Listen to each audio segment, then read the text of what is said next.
to help me overcome it, I think about scripture that remember me the importance of preaching. Actually, last night I was reading one of them. It's in Revelation chapter 22, verse 17. We can read it if you want. Okay, yeah. So Revelation chapter 22, verse 17.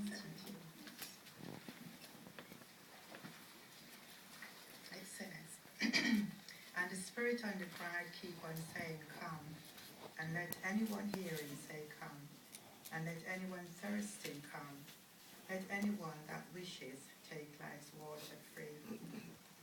So do you know here, what's the invitations about?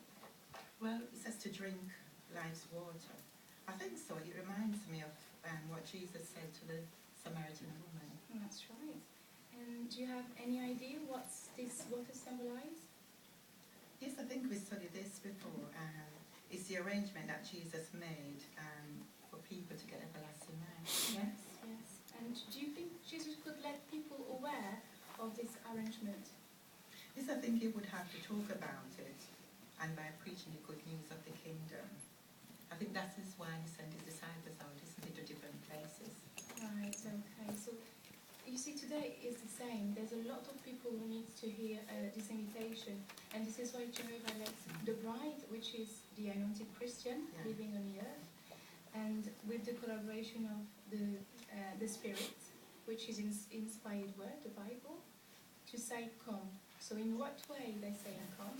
By preaching the good news, to let people hearing about this news. So what do you think about that? Well, to be honest, I remember when I first heard the truth, and I was really amazed, when I heard about all the promises. So really, I'm so grateful to Jehovah, really, for the preaching work. Now, how many people do you think would be sensible enough to accept this invitation, exactly like you are today? How many people would be grateful to Jehovah for his kindness like you?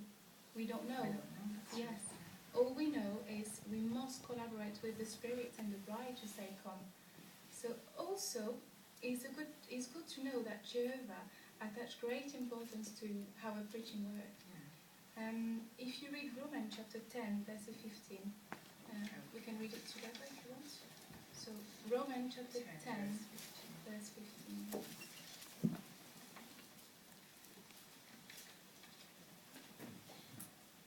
It says, how in turn will they preach unless they have been sent forth? Just as it is written, how comely are the feet of those who declare the good news of good things. So maybe we will not say that our feet are pretty, but they represent here our effort to preach the good news, effort that Jehovah finds beautiful and precious. Yeah. I'm really grateful that, I had this talk with you, and you really encouraged me. Are you free tomorrow?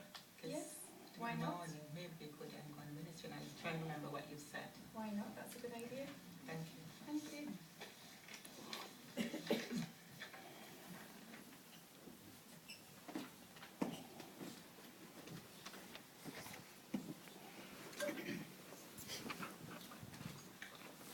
Thank you, Sister NDJOKO and Sister Cargill.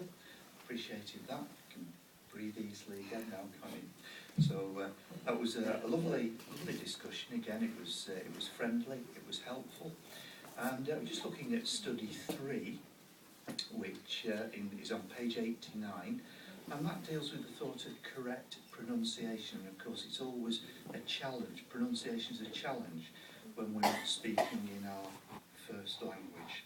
And obviously in your case English is not your first language, and yet pronunciation was not a problem at all.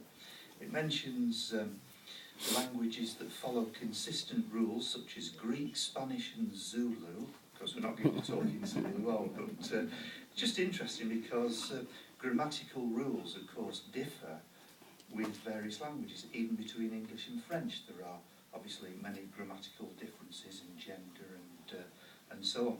So that was excellent. But in the little blue box it says there, proper pronunciation adds to the dignity of the message that we preach. And that's very important really. When we pronounce words correctly, then the message we speak about is dignified, and of course it honours Jehovah.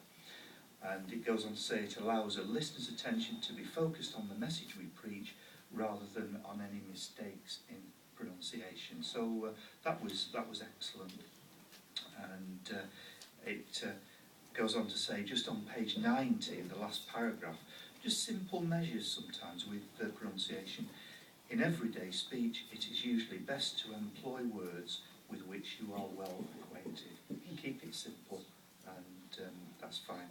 Ordinarily, pronunciation will not be a problem in general conversation. And of course, you were in a conversational setting there. So that was excellent, and of course, that was the point that you were looking at.